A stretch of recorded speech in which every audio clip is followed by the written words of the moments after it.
Hello students, welcome to today's session on causes and process of dissolution. So students, as we all know, dissolution, what exactly is dissolution? So here we are talking about dissolution of partnership. So according to section 39 of the Indian Partnership Act of 1932, the dissolution of partnership between all the partners of a firm is called dissolution of the firm. Obviously, dissolution of partnership and dissolution of firm is two separate issues here. In dissolution of partnership, on the partnership uh, among the existing partners may dissolve, but the firm continues to operate, right?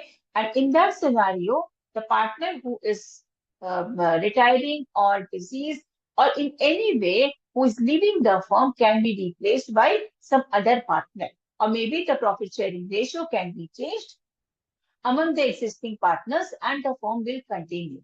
That happens in the when that happens either in case of admission of partner, retirement of partner, or the death of partner. But when all the partners quit, right? That is dissolution of the partnership uh, uh, is done among all the partners. Then the partners of then the firm becomes dissolved. Okay. So now we are going to talk about that only. That is dissolution of firm. Okay. So first thing first, let me give you a small thing. Now we talk about the process of dissolution of the firm.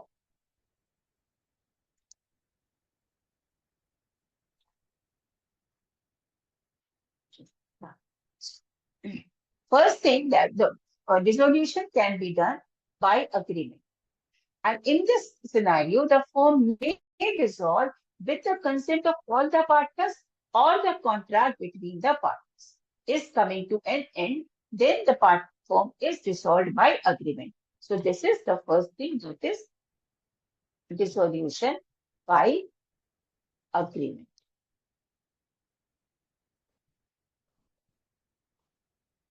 Okay. The second form of dissolution is compulsory dissolution. Compulsory dissolution takes place when the firm is dissolved by the decision of all the partners or one of the or all but one partner becomes insolvent. Okay. So we are talking about compulsory dissolution. Compulsory dissolution, that is,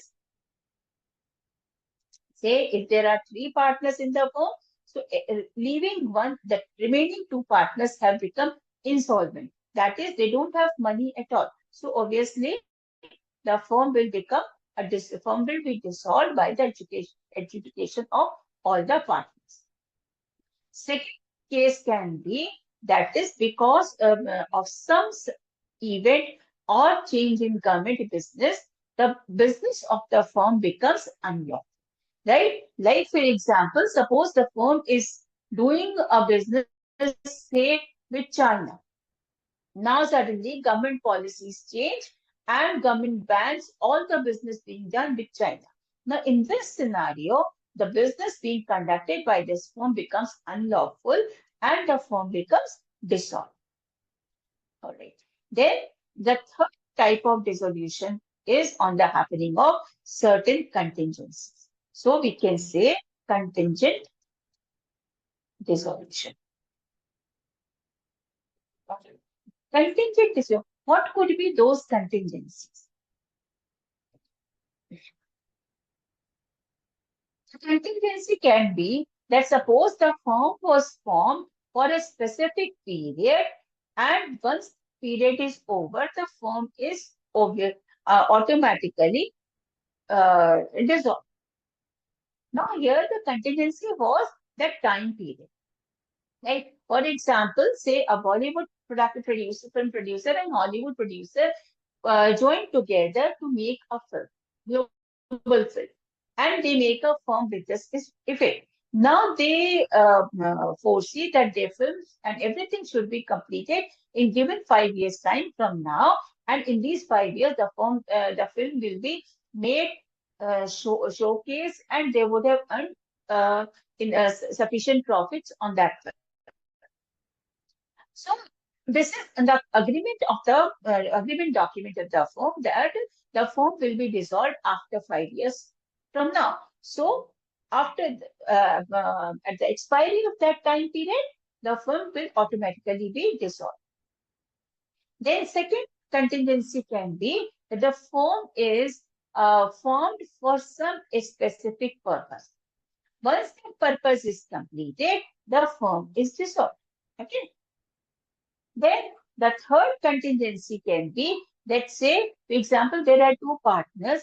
One of the partners dies. Again, this is a contingency. It's not planned. Contingency means something happening the spur of time, or accidentally, or all of a sudden, which is not planned. So, death of the partner or partners, right? Suppose there are two partners in the firm, one of the partner dies. Obviously, the firm dissolves, right?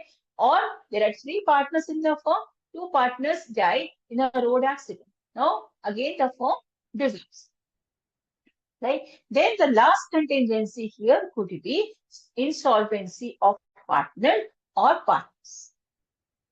Firms, the partners have become insolvent. Obviously, they don't have money to run the business. Therefore, the firm dissolves.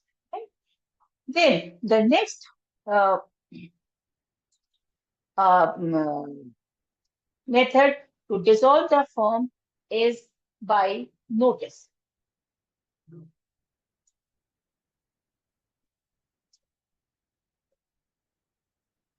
By notice. Okay. Now, notice by whom here? So, basically, this kind of dissolution of firm happens when partnership is at will. At will means there is no partnership deed. There is nothing in writing. Two, three partners, two, three friends came together, made the firm, started doing their business.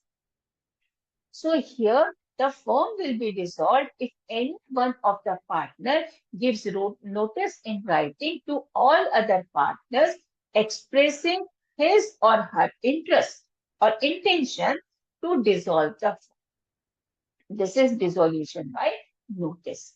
Okay. And then the last one is dissolution by court.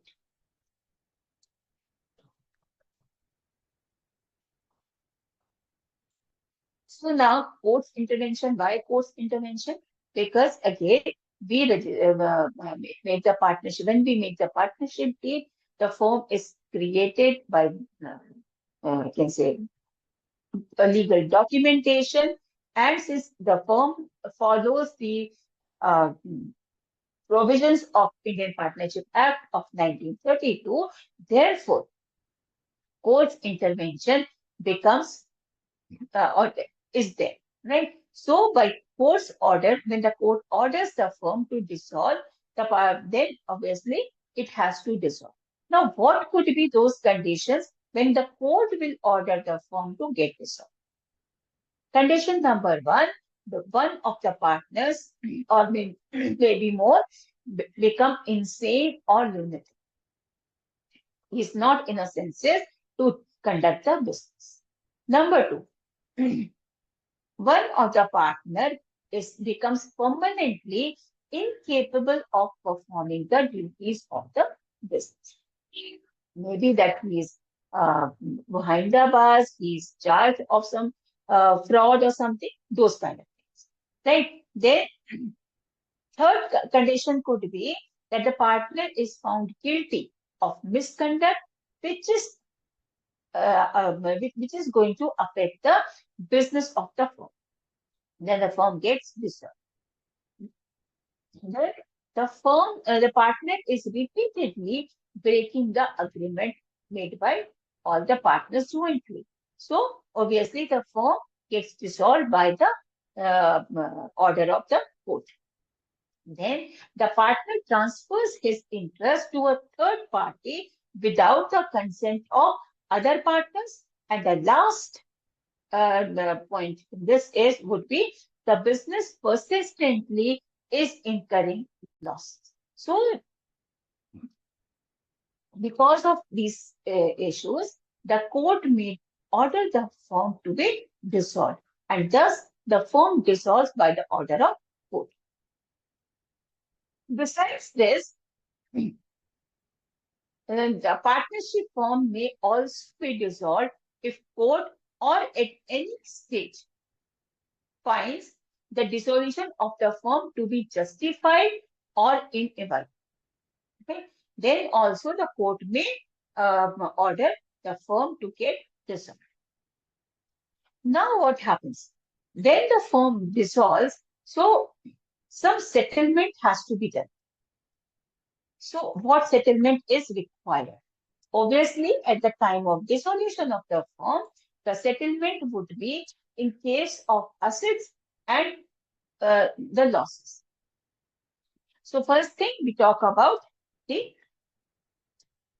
assets. What happens to the asset? Okay, yes. So in case of dissolution, all the assets of the firm are realized. Realization means selling of the assets, right? And this realization will be as per the provisions given in the Indian Partnership Act of 1932. Accordingly, first of all, whatever money has been realized after the sale of the assets, first of all the external liabilities and expenses are to be paid. Right? So, after realization, number one, external liabilities to be settled.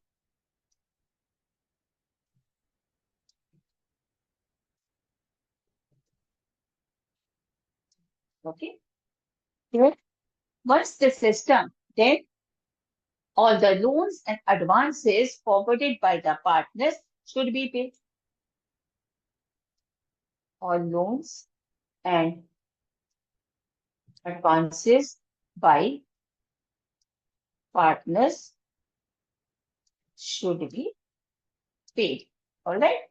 And after that, once this is done, then capital of each partners to be paid off.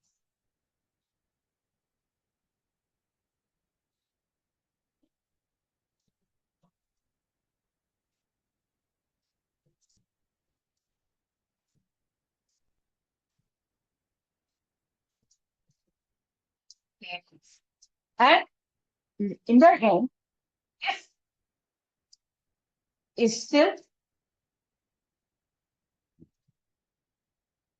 surplus is left,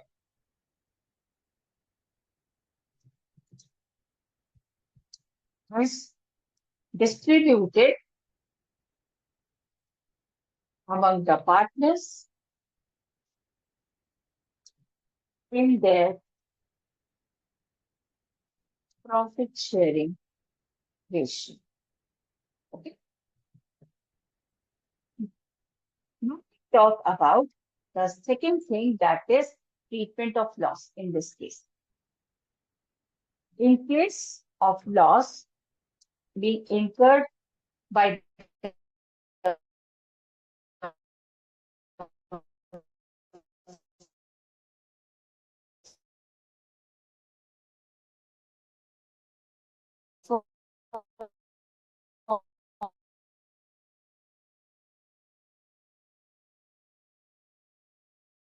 loss will be taken care by, or it would be adjusted against firm's profit, then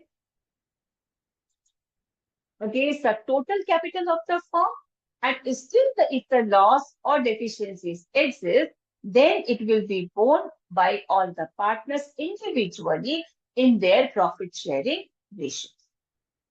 Okay, so that was all for today's session.